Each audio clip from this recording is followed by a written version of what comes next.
Good morning, my name is Josh from CyclonesOZ, and today we've got more talk on destructive severe thunderstorms across the southeast corner of Queensland. We've got some thundercells expected to fire up across the central coastline and also into the southeast of Queensland once again in similar fashion to how they blew up yesterday evening. So we're going to take a good look at that in today's forecast update. We're also going to give a brief tropical update, especially across the northern parts of Australia, talk about the rainfall that's expected over New South Wales, and we'll quickly take a look at Major Hurricane Milton, which is a destructive storm currently heading for Florida in the Gulf of Mexico. All of that plus more coming up in today's weather forecast. If you are brand new to the channel, please consider subscribing. We're getting closer and closer to 20,000 subscribers, and all support helps.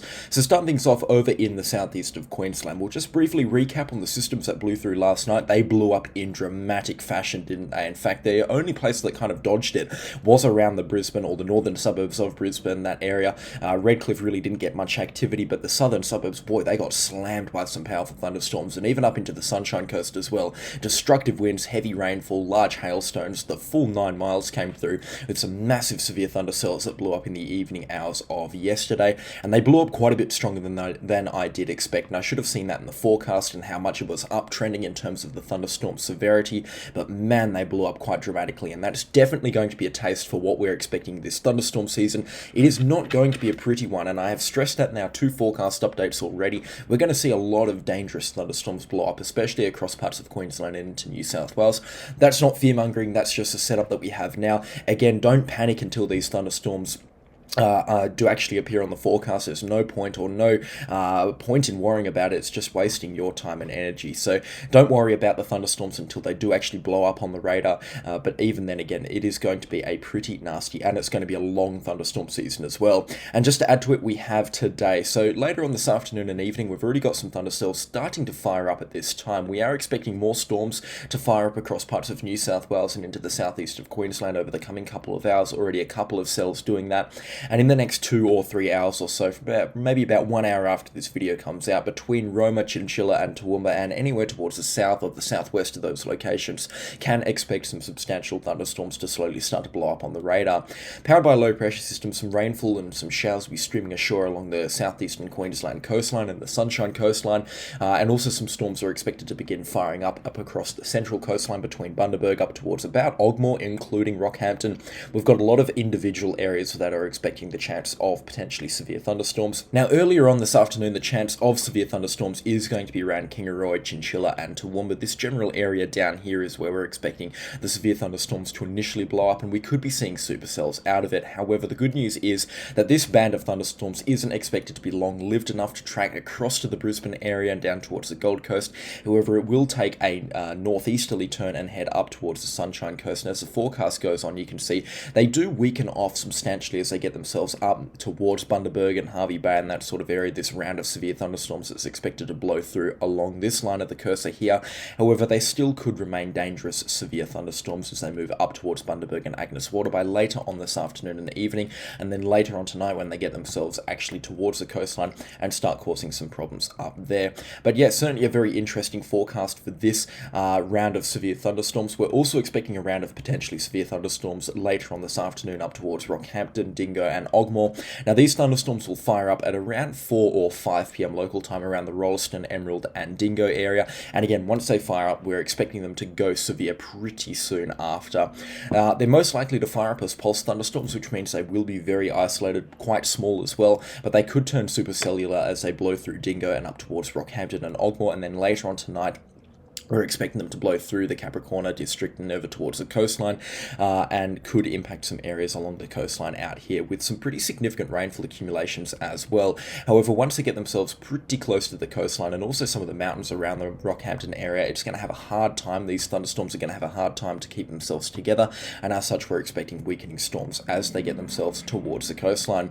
So yeah, 2 individual areas of significant thunderstorm potential this afternoon and evening, and a lot of other areas that are also expecting lightning and thunder activity, including the Roma, St. George, even down towards Lightning Ridge and Moree in the northern parts of New South Wales. Some showers and storms expected down there, and showers and storms expanding their way up towards Glendon and Charters Towers in the central northern parts of the Queensland coastline, and could even make it as far north as Cardwell or just inland from up there. We could be seeing some thunderstorms and showers later on this afternoon and evening.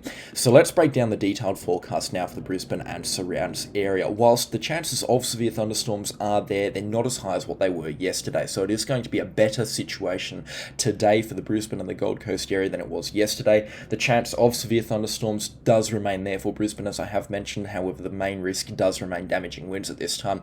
We're not expecting large hailstones or heavy rainfall like we did see yesterday, but still just keep an eye out on the radar and keep an eye on the Bureau of Meteorology's warning page as well, because thunderstorms tonight could blow out of pretty much nothing.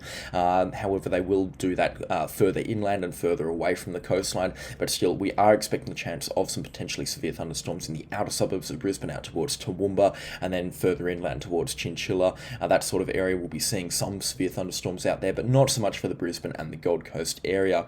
In terms of rainfall as well, the bulk of the rainfall did fall from yesterday's thunderstorms, at least for the Brisbane area. However, we're still expecting some good rainfall accumulations over the course of the next 24 hours. You can see just throughout the course of today, there's two main wet spots outside of Rockhampton and Dingo where we're expecting that round of severe thunderstorms. Wherever those thunderstorms track over, we'll be looking at up towards 40, 50, potentially 60 millimetres of rainfall over a very short period of time. So that is quite a hazard there. That could cause some substantial flooding. Rockhampton still not fully dried out either from their August soaking, I guess, the rainfall that blew through there and dumped about 300 millimetres across areas outside of Dingo. So some substantial rainfall there will add to the, not flooding problem, but the flooding risk that they do have up there. So we will keep a very close eye on the river levels up around the Rockhampton area.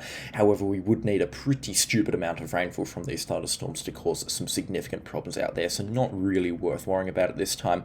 Now, around the Gympie, Bundaberg area as well, we're expecting a line of thunderstorms to move through there, and just inland from the ranges that are adjacent to the coastline, especially inland towards Chinchilla, Edisvoid, that sort of area, we're expecting some potentially severe thunderstorms to drop some pretty high amounts of rainfall. Again, on this forecast up to 50 millimetres, but if we get 2 or 3 cells track over the same place, who's to say that we can't see 100 millimetres fall for 1 or 2 locations? So it'll be very interesting to watch here, and I reckon a substantial amount of rainfall is possible from thunderstorms, especially as they get closer to the coastline around that Mount Perry sort of area, and even out towards Bundaberg, even though Bundaberg's not a direct chance of some substantial thunderstorms and as such not a direct chance of heavy rainfall, there still could be a couple of good drops out there. And just reading the comments, the entire central Queensland coast between Mackay down towards Hervey Bay is dying for some rainfall. So all in all, this looks like a pretty good forecast for quite a few locations. A lot of people saying 100 millimetres, we don't care, we need it. It doesn't matter if it's from thunderstorms or steady rain. But yeah, it looks like it's still going to be pretty hit and miss. Some locations will receive it, some locations won't. The best bets for rainfall at this time look to be north of Rockhampton and just towards the northeast of Bundaberg and just towards the south of Agnes Water at this time. Some good rainfall also expected on the Sunshine Coast, which leads us nicely on into the next 24 hours, where we are expecting some substantial rainfall to line itself up offshore from the Queensland coastline.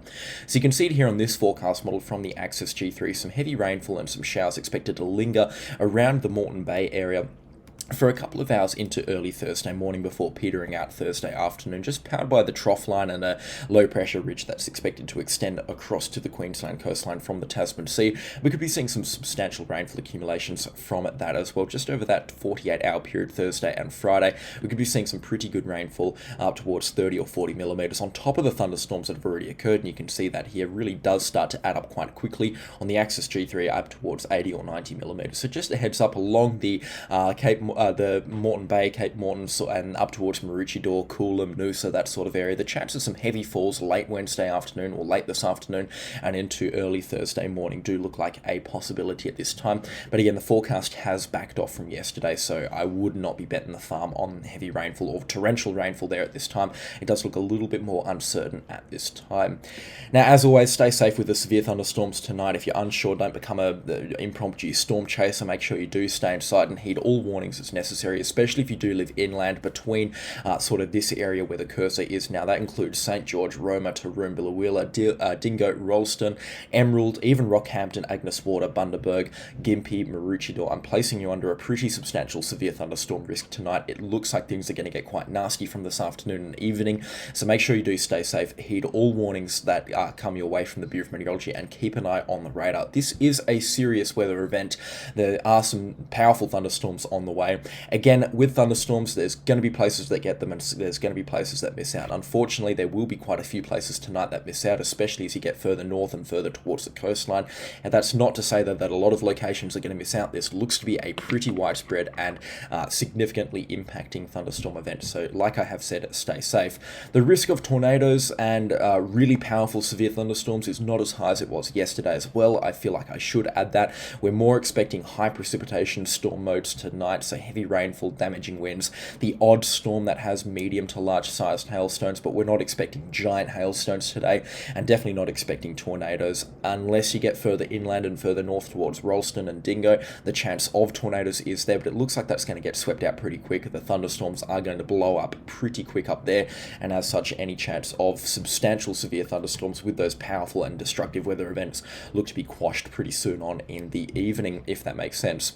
Now that is enough talk on the southeast Queensland weather situation. We'll recap it again tomorrow and take a look at thunderstorms as needed as we go further on into the future, and you can see later on in the forecast period there is going to be the chance of a thunderstorm outbreak once again. However, let's talk briefly about New South Wales. We do have a little bit of a rainfall event expected to pipe up later on this weekend. A high pressure ridge and a trough extending through the heart of New South Wales is expected to give way to the chance of thunderstorms and the odd shower here and there on Sunday afternoon. We could be seeing a bit of a thunderstorm outbreak here and there between Dubbo, Orange and up towards Moorea and Lightning Ridge. It looks like even Tamworth and Armidale could also receive a few showers there. However, again, not overly certain, and it's only going to be light rainfall at this time moving through the central parts of New South Wales, and in all pretty unpleasant weather. The showers and the odd storm also continue through Sunday and into Monday, and you can see impacting areas around Victoria as well. And a trough line will extend up into the northern parts of New South Wales and into the southern parts of Queensland as well. And with the impact of hot weather on Monday, we could be seeing a bit of a thunderstorm outbreak or some thunderstorms flare up across parts of Queensland and into New South Wales as well. But again, not overly certain on that. And then next Tuesday, looks like we've got our hands full with another severe thunderstorm outbreak across the New South Wales coastline. But this is a brand new addition to the forecast, so we will take this with a very heavy pinch of salt. But it looks like into the later parts of next week, Tuesday, Wednesday and Thursday, we might have our hands full with some thunderstorm outbreaks across New South Wales and Victoria. However, key word there is might. These warm temperatures look to be very favourable for thunderstorms. However, again, there's a lot of uncertainty with the forecast, and the forecast really can't make its mind up at this time. We will keep a very, very close eye on things though, because it looks like things are going to get pretty interesting across parts of New South Wales and Queensland into the later parts of next week. So make sure you are subscribed so you don't miss out on any of that information. Now, just before we head over to the United States and take a look at major Hurricane Milton, we'll just quickly take a look at our tropical forecast over the next 10 days. So you can see rainfall accumulations still looking pretty healthy across parts of the Kimberley and into the Northern Territory. The rainfall really starting to pile on there, as I have been reporting on pretty much every single forecast update for the last week. Just from pulse thunderstorms firing up in the afternoon and evening hours, powered by the very warm weather that they're getting up there. And Darwin looks like it's about to get its fair share of thunderstorms as well sometime in the next 10 days. So some thunderstorms now on the forecast there. Definitely nothing significant, nothing severe. But again, it is certainly the start of the wet season up there, and it shows in the forecast. And then over into the far north parts of Queensland, you can see some rainfall already starting to pile on the forecast now, up into the Daintree rainforest. Substantial accumulations look to be possible as well sometime in the next 10 days, but we can't really put a thumb on it because the forecasts are just so inconsistent at this time. But if I was to be labelling a day where we could be looking at some substantial rainfall accumulations, not just the drizzly rain, but some actual rain coming through between sort of that 50mm mark, we could be seeing any pretty much any time next week. Looks like there's a little bit of an onshore flow that's going to pipe up here, but again, nothing too significant on the forecast at this time. It looks like far north Queensland still really in their dry season at this time, and it's going to stay that way for at least the next 2 weeks and potentially a little bit longer. We'll keep a very close eye on things up there because the weather is very interesting across tropical Queensland and the tropics in general around Australia, and things can change just like that, so we will keep a very close eye on things. And I don't really need to mention it, it is also warming up across Western Australia, the Northern Territory, South Australia and Queensland, so stay cool and stay out of those really warm temperatures which are coming later on next week. You can see it here on the forecast. Next Monday, Tuesday and Wednesday, we're expecting temperatures to soar into the mid-40s across parts of WA, the South Australia and the Northern Territory, and then those temperatures could move into New South Wales and Victoria and fuel a bit of a thunderstorm outbreak there. Again, we will keep a very close eye on things because the forecast can change, and it will change, but you can see very warm temperatures are indeed expected. Now let's head over to the United States, in particular the Gulf of Mexico, where Major Hurricane Milton is still causing a lot of problems, not only for forecasters, but for Florida. This is going to be a very powerful storm when it makes its landfall, and you can see it now in the satellite imagery, well and truly a Category 5 by all measurements here. On the Australian scale, this would still rank in the top 10 in terms of strongest tropical cyclones of all time. It's done another round of intensification and now has peak wind speeds of 275 kilometers an hour with gusts in excess of 300 kilometers an hour. This is truly a monster in the weather world and a very concerning sight for Florida. They're going to have their hands full with another major hurricane crossing the coast sometime in the next 24 hours or so. Very concerning indeed. Now, thankfully, something called wind shear, which rips tropical cyclones apart and causes them to be completely messed up, is going to take hold of this storm at some point in the next 12 to 24 hours, and as such some substantial weakening is expected. But when you've got a storm of this magnitude and only 24 hours to landfall, or about 24 to 36 hours to landfall, there's only so much this storm can weaken, so it's still going to make landfall with peak wind speeds of around 200 to 220 kilometers an hour, gusting up towards 280 kilometers an hour. That's still well and truly a Category 5 on the Australian scale as well. This hurricane is a monster in the cyclone world, so down in the southern hemisphere, and is really strong as well for the northern hemisphere, and is going to cause Florida some pretty big problems as well when it makes landfall somewhere around the Tampa and Tampa Bay area. Some really big problems are going to be caused, as I have said about 8 times with this forecast. But man, just admire this structure here, absolutely exquisite, and considering where it was 12 hours ago as well, you can see it's done some pretty significant work. It underwent what's called an eye wall replacement cycle, where effectively it replaces the thunderstorms around its eye just so it can intensify even further. It's a very interesting phenomenon and something that I could talk for hours about, and I will go into depth about it when we do have our first cyclone, or first significant cyclone in the Australian region. But again, that's a story for another day. A massive hurricane here, and very, very concerning indeed for Florida. So I am thinking about them at this time, and if you are watching from Florida, first of all, hello, but make sure you are preparing adequately if this storm is headed your way. Anyways, that is all from me. Hurricanes, thunderstorms, warm temperatures, tropical rainfall, we've talked about it all, haven't we, across the Australian weather scene? A lot to be talking about, that's for sure, and we're going to have a lot to talk about for the next 6 months or so. So if you do enjoy this type of stuff, then please do consider subscribing. We're just 1,000 of subscribers away now from 20,000. We crossed through 19,000 last night, so thank you so much for the support on the channel. It has been absolutely incredible, and I am really, really thankful for it. I'm thankful that I can wake up and do this every single day. So thank you so much for the audience that all of you have gifted me, and for all of the support on the videos over the past 12 months. It is much appreciated. A special shout out to the channel sponsors as well. Their names are on screen right now, and I could not run this show without them. But that is all for me today, and I'll catch you all in the next storm. Goodbye.